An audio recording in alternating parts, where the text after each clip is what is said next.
Aujourd'hui, c'est à la galerie que nous allons échanger avec les partenaires, des femmes et des hommes qui sont engagés, déterminés à réduire la température en dessous de 2 degrés Celsius et obtenir un accord universel pour réduire les émissions de gaz à effet de serre.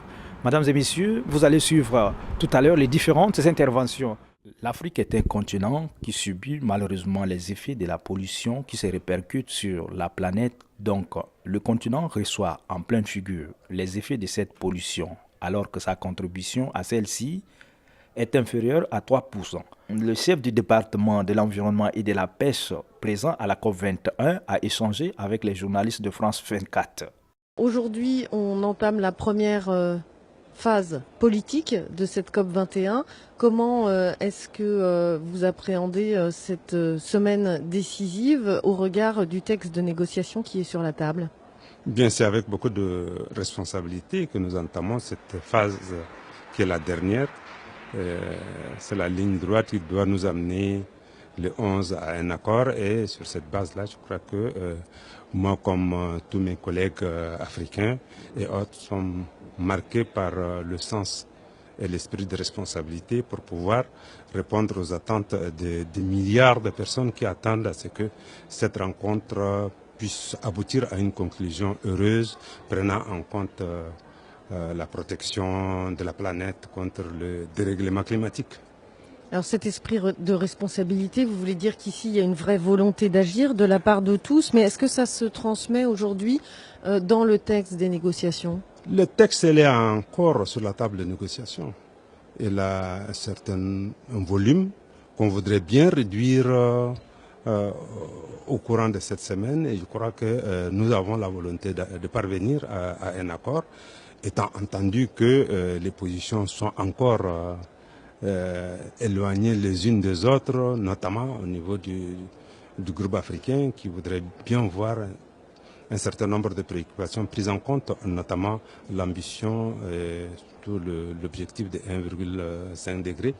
Ensuite, la mobilisation des ressources dans le cadre de financement pour pouvoir intervenir dans le cadre de l'adaptation de nos populations aux effets négatifs des changements climatiques. Donc voilà un peu les principaux points qui sont encore sur la table de négociation et nos plénipotentiaires sont à l'œuvre pour pouvoir rapprocher un peu les positions. Je pense que nous allons trouver des points de convergence très rapidement. Et sur la méthode qui est impulsée par la présidence française, vous en pensez quoi? C'est très novateur et puis ça permet de ne pas avoir plusieurs personnes en main. Donc il y a une délégation de pouvoir à un certain nombre de plénipotentiaires qui discutent et qui ont une connaissance très aiguë des questions qui sont en discussion et également qui ont une expérience avérée. Donc cela permet d'avancer étant entendu que chacun puisse chercher un point d'atterrissage pour ses positions. Comment est-ce que vous faites le lien entre ce qui se passe ici à Paris et les réalités des changements climatiques dans votre pays? On a beaucoup parlé du lac Tchad durant la première semaine, notamment parce que il y a eu ce sommet France-Afrique où il y a eu des annonces concernant le lac Tchad, bon, qui ne sont pas extrêmement ambitieuses, hein, c'est en gros 1 milliard d'euros sur 10 ans. Mais comment est-ce que vous faites le lien entre ce qui se passe ici et les réalités dans votre pays? Bien, le lien est évident. De toutes les manières, quand aujourd'hui le groupe africain discute de l'adaptation et de la recherche d'un équilibre entre les ressources mises entre la destination et l'adaptation, c'est pour renforcer la résilience de nos populations face au changement climatique sur le terrain. Donc il y a un certain nombre de projets, comme vous l'avez dit, qui vont parvenir à donner un peu plus de capacité aux populations qui sont aujourd'hui impactées par le changement climatique, qui leur permettra de pouvoir s'adapter un peu à ces changements et en même temps s'engager dans la voie de reprise en main de leur environnement immédiat. Donc le lien est direct, c'est les ressources, c'est l'objectif d'adaptation, c'est aussi le fait que dans un avenir très proche, si la réduction n'est pas évidente, la réduction des gaz à effet de serre et puis l'objectif de 1,5 n'est pas atteint, c'est encore plus de chaleur, c'est encore plus de populations qui vont être mises sur le chemin de l'exil, c'est encore plus d'espaces qui vont être impropres à la culture, à l'élevage, donc c'est encore plus réduction du lac Tchad. Donc ces phénomènes-là sont là. Donc, les ressources que nous sollicitons, les financements que nous recherchons aujourd'hui visent à adapter un peu la capacité opérationnelle des populations pour qu'ils puissent se mettre au contexte du changement climatique et mieux gérer leur espace malgré ces effets qui ne vont pas s'arrêter demain ou après-demain. C'est des effets qui vont être encore pour longtemps et qu'ils vont subir. Et sur cette base-là, le lien, à mon avis, est direct. Cette machine onusienne est une machine lourde. À chaque fois, il y a des créations de mécanismes. Par exemple, le fonds vert a été créé pour faciliter ce fléchage des financements vers des financements pour l'adaptation et l'atténuation des émissions de gaz à effet de serre.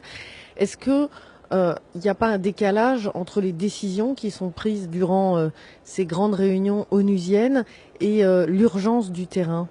Toutes les délégations disent qu'à Paris, nous devons sortir avec des décisions concrètes, pas seulement en termes d'engagement précis, mais aussi en termes de mécanismes et de méthodologies de mobilisation des ressources. Parce que quand vous parlez de fonds verts, effectivement, il y a plusieurs fonds. Aujourd'hui, le fonds d'adaptation est pratiquement vide. Et nous demandons à ce que ces fonds soient renfloués pour permettre de continuer un petit peu les actions qui sont entreprises sur le terrain. En même temps qu'on demande que les mécanismes d'accès à ces fonds soient plus transparents pour nous permettre de savoir exactement sur combien d'années nous pouvons bénéficier de l'appui de ces différents fonds.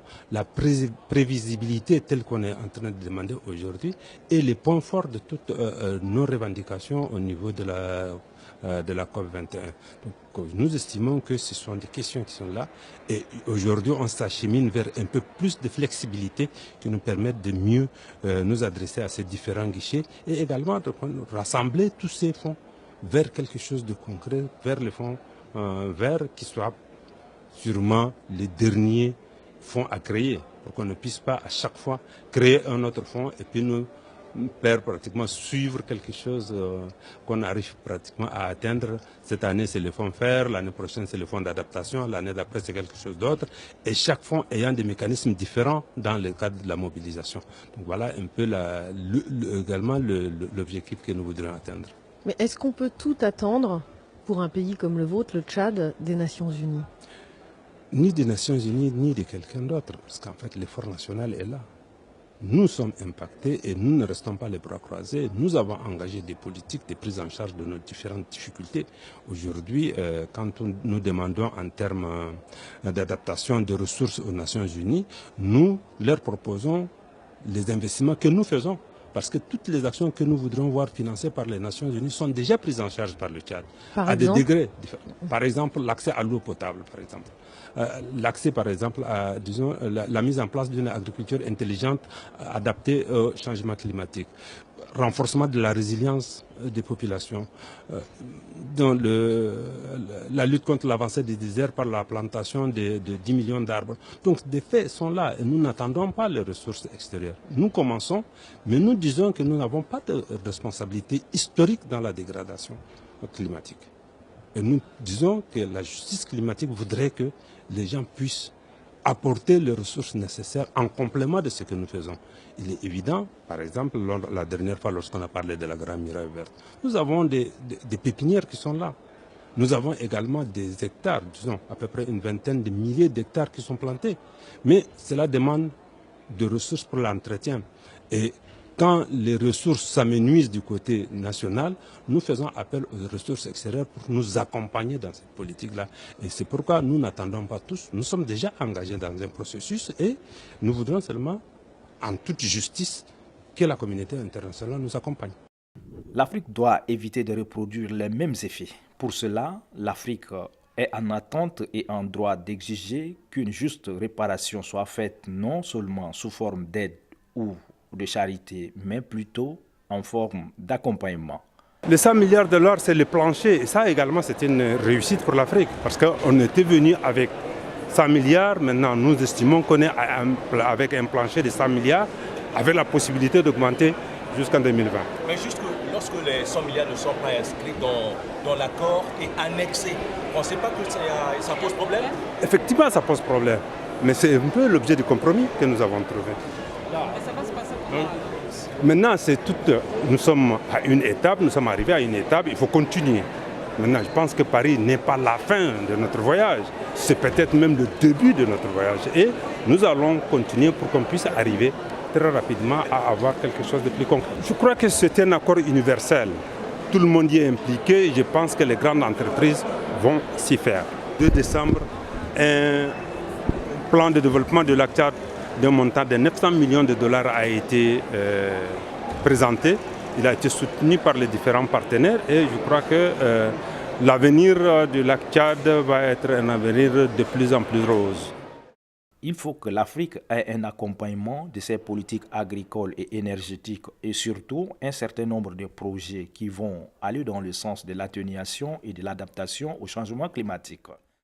Le Tchad fait partie d'un certain nombre de groupes régionaux et sous-régionaux, en l'occurrence la CBLT, l'ABN, le SILS et la CAC dans le cadre de la COMIFAC et également le groupe africain. Nous avons, durant ces 2 semaines, présenté des positions communes face à un certain nombre de préoccupations que nous avons, notamment le problème du lac Tchad, le problème de la pauvreté de nos pays, le problème de la résilience de nos populations. Donc, tous ces problèmes ont été évoqués et dans le cadre de l'accord, il y a effectivement des attentes qui ont été prises en compte, notamment la mobilisation des ressources, parce que l'accord fixe un plancher de 100 milliards de dollars par an jusqu'en 2025 et ça c'est un grand acquis. Il y a également les fonds d'adaptation qui ont été mis en place et que l'adaptation vient pratiquement en termes équilibrés avec l'atténuation. Ça c'est le second point positif. Mais de plus que cela, nous avons besoin de cet accord et nous avons été mandatés par le chef de l'État lorsqu'il était venu ici pour nous demander de bien contribuer avec les autres délégations à la réussite de cette conférence. Et cette conférence aujourd'hui a abouti à un accord, le premier accord de manière universelle qui traite de l'environnement et qui marque la solidarité de l'humanité face à des règlements du climat. À l'instar des autres institutions présentes à la COP21, les autorités de la Grande Muraille Verte ont fait un important plaidoyer sur les projets africains, mais principalement sur la Grande Muraille Verte dont la campagne de reboisement reste la préoccupation africaine. À la COP21, le premier responsable de la dite institution a souligné que la COP est une excellente tribune pour parler du changement climatique qui se traduit à travers plusieurs phénomènes dont les plus visibles en Afrique sont l'érosion côtière, l'avancée du désert, l'achèvement progressif du lac Tchad. Des phénomènes qui affectent durement les secteurs de l'élevage et de l'agriculture. C'est pourquoi on parle de la Grande Muraille Verte depuis 2002 afin d'apporter des solutions concrètes pour freiner l'avancée du désert, préserver les écosystèmes et pérenniser l'existence des espèces humaines, végétales et animales. Le professeur a mis à profit ces temps pour échanger avec certains financiers dans le cadre de son programme politique. Il faut nécessairement que ce soit ainsi. L'autre élément important, c'est que, évidemment, la Banque mondiale était là récemment même, au niveau ministériel. Nous en avons discuté et ils ont mis sur la table 1,9 milliard de dollars. Ils ont annoncé. L'autre élément, nous avons avec la BAD. La BAD également fait partie des structures qui supportent la Grande Muraille. Maintenant, qu'est-ce que réellement la Banque mondiale, la Banque africaine de développement va mettre? C'est à nous, évidemment, d'avoir notre force de proposition, évidemment, donc pour pouvoir, évidemment, savoir exactement de quoi nous pouvons bénéficier. Nous avons discuté avec la BID. La BID a annoncé à peu près 80 millions de dollars dans le cadre d'un projet qu'on appelle le projet Palmier d'Atier. Alors là, notre problème, c'est qu'il nous faut des dossiers bancables, des projets bancables. Pour le moment, nous sommes au niveau d'axes de projet. d'axes de projet. Nous avons discuté avec la communauté économique telle que donc l'UEMOA est prête par exemple à prendre en charge les taux de bonification sur ces équilages au niveau de ces projets pour que les Africains, pour que les États ne soient pas obligés de décaisser de l'argent. Donc tout ce qui est en plus de ce qui pouvait être donc des subventions concessionnelles, tout le petit qu'il faudra augmenter, l'UEMOA est prête à prendre ça en charge, mais uniquement malheureusement pour les pays de l'espace UEMOA. Nous avons entamé une discussion avec la CAC pour que la CAC essaie également de prendre en charge, ne serait-ce que pour le Tchad. Donc c'est ce que nous allons donc faire. Donc nous avons ouvert pas mal de trucs, mais ce qui nous manque actuellement, c'est le fait d'arriver au stade de projet bancaire. La muraille verte a évolué. Toutes les structures sont mises en place au niveau de chacun des États membres. Et qu'un exemple concret, par exemple pour le projet CADT, projet Centre d'appui au développement des terroirs, comme vous l'avez dit tout à l'heure, il y a eu des échanges, parce que le professeur a rencontré l'Organisation internationale de l'immigration, mais indépendamment des aspects sécuritaires, tout ce qui est aspect développement, donc de manière concrète, en termes d'eau, en termes d'électrification rurale, en termes de mise en œuvre de l'exploitation ou de valorisation des ressources qui sont au niveau de ces différents terroirs. Pour nous, on est arrivé à ce stade où il faut maintenant des projets, comme vous l'avez dit, bancaires, qui permettent à ces populations de pouvoir les opérationnaliser. C'est vraiment de façon tout à fait directe. La ressource existe, la connaissance, on n'est plus dans la phase étude. Au niveau de chacun de nos pays, on a suffisamment de données pour que maintenant on puisse déjà développer les projets qui sont sur la table. Donc en termes de négociation, comme vous dites, c'est que les structures internationales, genre la Banque islamique de développement, genre la Banque africaine de développement, la Banque mondiale, comme vous l'avez annoncé, il s'agit pour nous d'être beaucoup plus concret et d'aller directement sur le terrain avec des moyens précis pour pouvoir donc engranger ce développement des centres d'appui au développement des pays. Je pense que là, c'est quelque chose qui est très important et si on est venu vers vous, c'est pour que vous soyez une sorte de passerelle pour qu'on puisse aller droit au but. Parce que nous avons une stratégie 2011-2015 qui a permis donc de baliser tout le terrain et maintenant on est dans une phase d'opérationnalisation de 2016 à 2020. Et dans cette période-là, c'est des choses concrètes qui doivent être maintenant mises sur le terrain et qui doivent apporter de la valeur ajoutée surtout aux populations. Parce que c'est vraiment pour les populations, au lieu de faire des projets comme auparavant, où l'on parle beaucoup plus d'études, où on parle plus de consultants, etc. etc. Ici maintenant, c'est des projets vraiment très concrets et qui sont très rapidement mobilisables sur la table. Ça, c'est un élément qui, pour nous, est très important. La deuxième chose, c'est que bon, le professeur Dia n'a pas parlé, on a également des méga-projets, des projets qui sont en fait sur l'ensemble du dispositif, notamment par exemple le projet logistique, où pour nous, il s'agira donc de renforcer les capacités des États pour que la valeur ajoutée en termes de réalisation des activités soit maximalisée.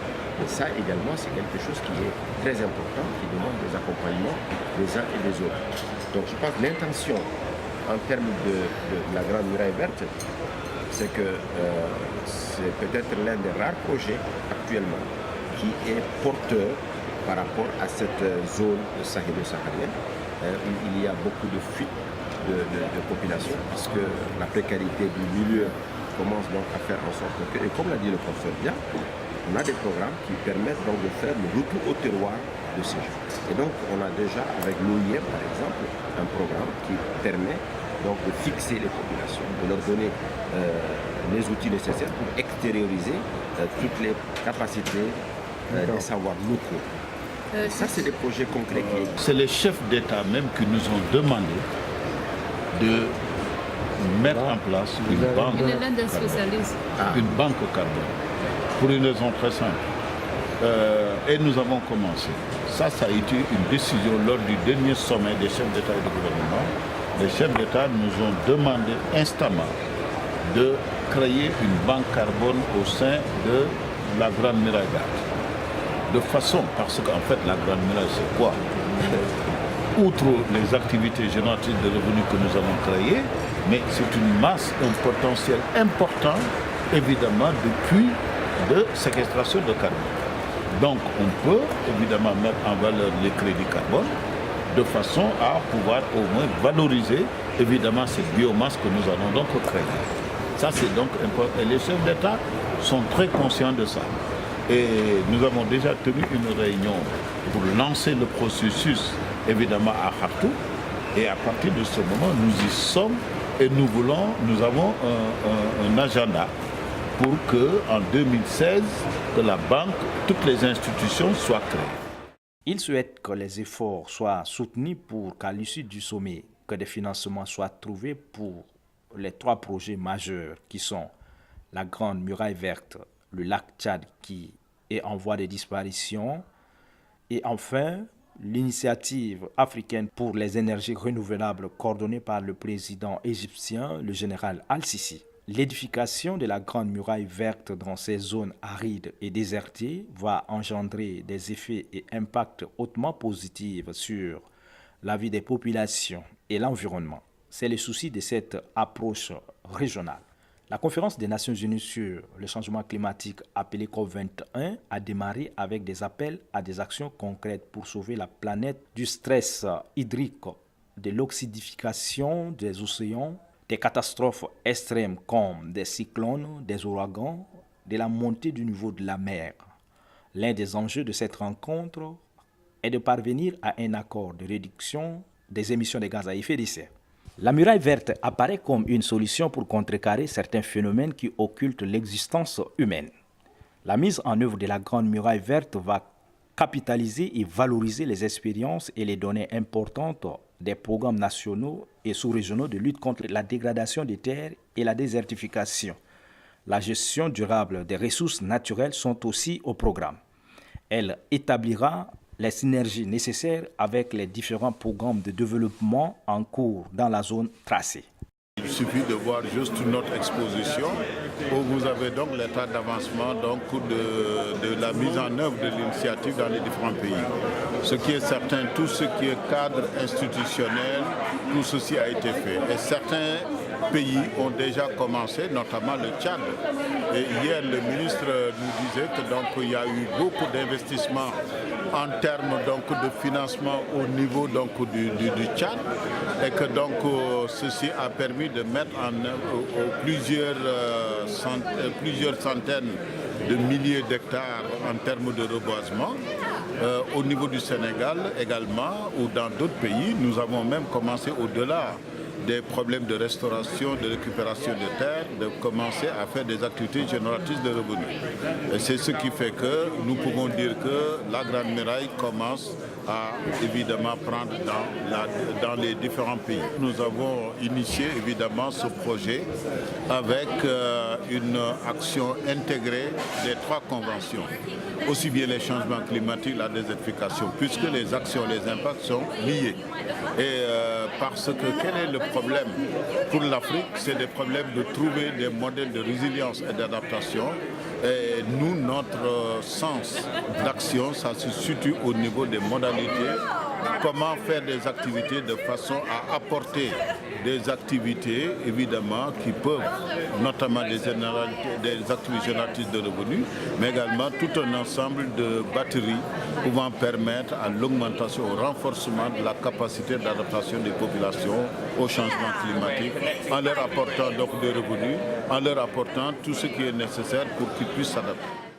L'urgence de préserver l'humanité des conséquences d'un dépassement de la température moyenne de la Terre de 2 degrés n'a pas occulté la nécessité d'avoir des engagements selon le niveau de développement par pays. L'accord doit être universel, différencié et contraignant. Les pays développés doivent assurer leurs responsabilités historiques. Ce sont eux qui ont émis pendant des années de gaz à effet de serre. Les pays émergents doivent accélérer leur transition énergétique. Les pays en voie de développement doivent être accompagnés dans leur programme d'adaptation aux impacts climatiques, d'où la nécessité de travailler plus la vision de la réalisation de la muraille verte. Chers téléspectateurs, merci d'avoir accepté de nous accueillir chez vous. Merci aussi d'avoir accepté de suivre les programmes de l'émission Environnement et Vie.